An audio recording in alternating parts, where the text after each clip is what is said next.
بدلہ لینے کی طاقت ہونے کے باوجود نہ لینا صبر ہے. کہ آپ کوئی بھی کام کر رہے ہیں, کوئی کام شروع کرتے ہیں, کوئی کاروبار شروع کرتے ہیں, ایک دم کامیابی چاہتے ہیں, یہ بے صبرا پن ہے. میرا سوال یہ ہے کہ صبر اور بے بسی میں کیا فرق ہے؟ بہت شکریہ, بڑی اچھی بات ہے, یہ سمجھنے کی ضرورت ہے. صبر کب جنم لیتا ہے؟ جب اللہ کوئی دی ہوئی چیز آپ سے چھین لیتا ہے, وہاں لوگ کہتے ہیں صبر کرو. کوئی جانی نقصان ہو جائے, کوئی مالی نقصان ہو جائے, کوئی معاشی نقصان ہو جائے, کوئی چیز آپ کی کھو جائے, آپ سے چھین لی جائے, ضائع ہو جائے, تو کہتے ہیں صبر کرو. یہ وہ بے بسی کا صبر ہے جس کی تلقین کی جاتی ہے. مگر صبر کو ایک ہیبٹ بنانا, اپنا رویہ بنانا, یہ ایک سوچا سمجھا عمل ہوتا ہے. یہ بے بسی کا عمل نہیں ہوتا. قرآن حکیم میں آپ دیکھیں ایک مکالمہ آپ کو ملتا ہے جناب خضر اور موسیٰ علیہ السلام کے درمیان. اور خضر موسیٰ علیہ السلام کو کہتے ہیں, پیغمبر ہیں اس وقت کے, بڑے جید پیغمبر ہیں, کہ میرے ساتھ رہ کر تم صبر نہ کر سکو گے. اور وہ 3 ایسی حرکات سے گزرے کہ ہر ایک پر موسیٰ علیہ السلام بول اٹھے. اب جب تیسری بات پہ بولے تو انہوں نے کہا اب تمہارے میرے درمیان علیحدگی ہے. پھر ان حرکات کے مفاہیم خضر نے سکھائے. اب یہاں قرآن صبر کی بات کر رہا ہے. یہاں یہ بات سمجھائی جا رہی ہے جو بھی کوئی ایسا کام ہو رہا ہے, کوئی ایسا فعل ہو رہا ہے جو آپ کو سمجھ نہیں آ رہا, اس کے حوالے سے آپ نتائج اخذ کرنے کی کوشش کر رہے ہیں مگر بات کو جانچتے نہیں ہیں, جانتے نہیں ہیں. اس میں وہ جو آپ کی بے چینی ہے نا, اس کو جلدی جان لینے کی, اس بھید کو جلدی کھول لینے کی, وہ بے صبری ہے. تو صبر یہ ہے کہ جو کچھ آپ نہیں جانتے مگر جاننا چاہتے ہیں اس میں انتظار کریں, کیونکہ ایسا کوئی کام دنیا میں نہیں ہے کہ جو میچیور نہ ہوتا ہو. اللہ کی یہ سنت ہے, ہر کام کو میچیور کرتا ہے. کام کی میچیورٹی کا انتظار کرنا بنیادی صبر ہے. یہ انتظار کرنا کہ یہ کب ظہور پذیر ہوگا جو اس میں ہے, اس کے نتائج کب آئیں گے. لوگوں میں جلد بازی جو ہے وہ بے صبری میں ہوتی ہے. ایک برداشت ہوتی ہے, کوئی آپ کا نقصان کرتا ہے, کوئی دکھ دیتا ہے, آزار دیتا ہے, بدتمیزی کرتا ہے, اور آپ اس کا بدلہ نہیں لیتے. یہ بھی صبر کی ایک قسم ہے. مگر یہاں ان کی مراد اس بات سے ہے جو انہوں نے اس کا ایک ذکر بھی کیا کہ جب تو اس طرح علم حاصل کرے کہ درخت کے ساتھ جو کانٹے ہیں ان کو دیکھنا شروع کرے, جو دکھ دیتے ہیں, آزار دیتے ہیں, تکلیف دیتے ہیں, اور پھر دیکھتا دیکھتا تو پھول تک پہنچے. بظاہر کتنا ہی آزار ہو, نتیجہ پھول ہو. اتنا صبر جو ہے, اتنی برداشت جو ہے, یہ صبر میں آتا ہے. کہ آپ کوئی بھی کام کر رہے ہیں, کوئی کام شروع کرتے ہیں, کوئی کاروبار شروع کرتے ہیں, ایک دم کامیابی چاہتے ہیں, یہ بے صبرا پن ہے. اللہ نے ہماری پیدائش سے ہمیں سکھایا. ہرن کا, شیر کا, گائے کا, بھینس کا, بیل کا بچہ پیدا ہوتے ہی ماں کے دودھ میں منہ مارنا شروع کر دیتا ہے, چلنا شروع کر دیتا ہے. اور انسان کا بچہ اپنا دودھ جو اس کے تھنوں میں اس کی ماں کے اللہ نے ڈالا ہے وہ بھی سک نہیں کر سکتا. اتنا مجبور اس کو بنایا, اور دوسری طرف اس کو اتنا بڑا کر دیا کہ کائنات اس کے لیے مسخر کر دی. تسخیر کائنات انسان کے ہاتھ میں دے دی. دنیا کی جتنے جاندار ہیں وہ سب کو غلام بنا لیتا ہے, اپنا متی بنا لیتا ہے. کتنے بڑے ہوں, کتنے خوفناک, اژدہیں ہوں, مگرمچھ ہوں, شیر ہوں, ہاتھی ہوں, چیتے ہوں, تو اس بڑا ہونے تک اس کو ویٹ تو کرنا ہے. اور سب جانتے ہیں کہ ماں اس کے منہ میں دودھ دے تو یہ پیے گا, یہ خود سے اپنے حصے کا دودھ بھی نہیں لے سکتا. تو اس کو بڑے ہو کے کام کرنا ہے. اگر آپ میں وہ صبر نہ ہو آپ اس کی تعلیم و تربیت نہیں کر سکتے. اگر آپ یہ چاہیں کہ یہ ابھی جوان ہو جائے, ابھی فعال ہو جائے, ابھی ایکٹیو ہو جائے, تو یہ بے صبری ہے. جیسا اس کے لیے آپ صبر کر رہے ہیں ایسا ہی آپ صبر زندگی کے تمام شعبوں میں اختیار کریں گے. لوگ تھوڑی سی عبادت کرتے ہیں, کسی کا بیعت ہوتے ہیں, مرشد پکڑتے ہیں, اور وہ چاہتے ہیں کہ 1 مہینے میں وہاں پہنچ جاؤں جہاں مرشد 50 سال میں پہنچا ہے. مجھے وہ گیان دھیان حاصل ہو جائے, وہ مشاہدات حاصل ہو جائیں, وہ تعلیمات حاصل ہو جائیں, وہ حکمت و دانائی مجھے میسر آ جائے. کیا ایسا ہوتا ہے؟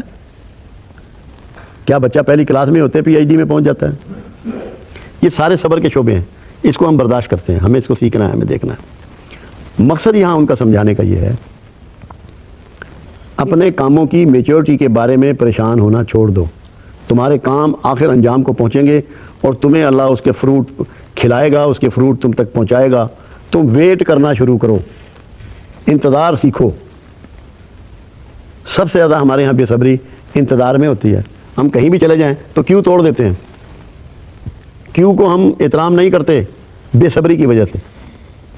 جلدی امیر ہونا چاہتے ہیں, جلدی جوان ہونا چاہتے ہیں, جلدی نوکری چاہتے ہیں, جلدی نوکری میں ترقی چاہتے ہیں, سب کچھ جلدی چاہتے ہیں.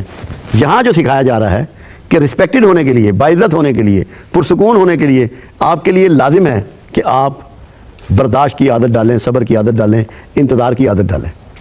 صبر پیغمبروں کی صفت ہے, اللہ کی صفت ہے. اللہ کا ایک نام صبور بھی ہے. اور آپ اللہ کا صبر دیکھیں, کعبۃ اللہ, اللہ کا گھر, 300 سال اس میں بت ٹنگے رہے, 300 ایئر, مگر 300 سال کے بعد اس نے بت شکن بھیجا. 300 سال اللہ صبر سے رہا, جو کہ اتنا طاقتور ہے کہ سب کی گردنیں توڑ سکتا تھا, 1 منٹ کے 1000ویں حصے میں جو چاہے کر سکتا تھا.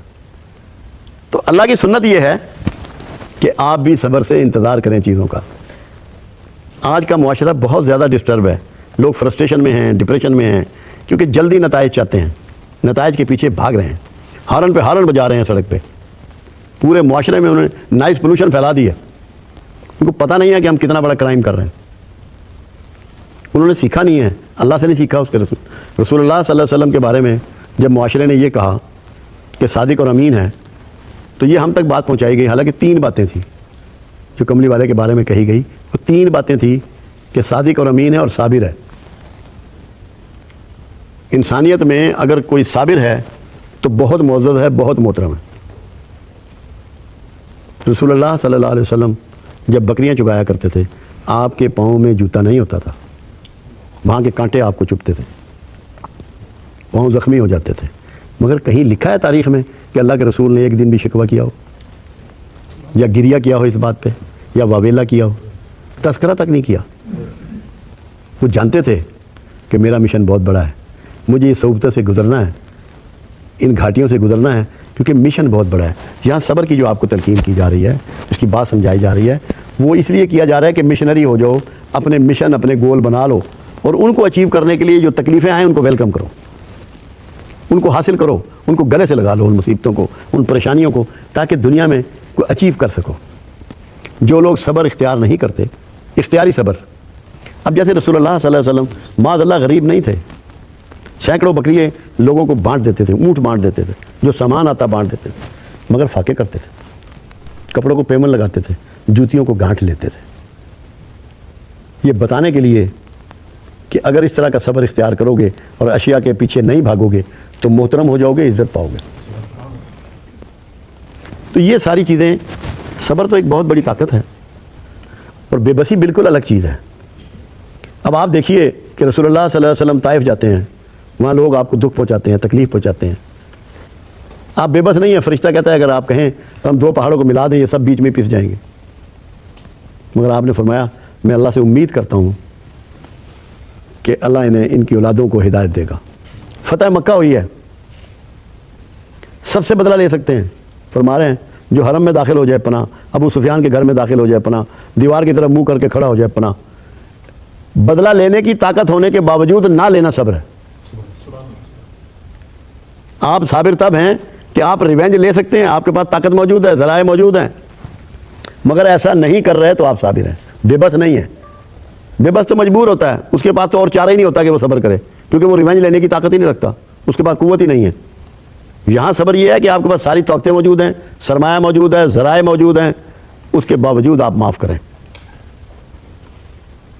اللہ نے اپنے آپ کو ایک جگہ منتقم بھی کہا سورہ آل عمران میں, تو وہ کمزوروں کا انتقام لیتا ہے. مگر اللہ نے کوئی قوم آج تک تباہ نہیں کی جو صرف اس لیے تباہ کی ہو کہ وہ شرک کرتے ہیں. جب انہوں نے انسانوں پہ ظلم کیا, زیادتیاں کی, اور انسانوں کی تضحیک کو بہت جگہ رائج کر دیا, تب قوموں کو تباہ کیا. اپنے بارے میں اللہ سب سے بڑا صبر کرنے والا ہے. جو اس کو نہیں مانتے, اس کا شریک ٹھہراتے ہیں, بے شمار دندناتے پھرتے ہیں دنیا میں. کیونکہ صبر کرنے والے کی حیثیت کو باوجہ صبر کوئی فرق نہیں پڑتا, عزت بڑھتی ہے, کم نہیں ہوتی. تو طاقت ہونے کے باوجود, ذرائع ہونے کے باوجود نہ ریونج لیں, نہ کسی کو دکھ پہنچائیں, نہ تکلیف پہنچائیں. آپ کو وہ صبر حاصل ہو جائے گا جو بے بسی سے بہت دور کی بات ہے. جو علم آپ سیکھنے کی کوشش کر رہے ہیں اس میں جلدی مت کریں، انتظار کریں، وہ علم آپ کو میسر آئے گا اور اس کی برکتیں آپ کو میسر آئیں گی۔ یہ ہلکی پھلکی بات ہے جو اس ریفرنس سے میں آپ کو بتا سکتا ہوں۔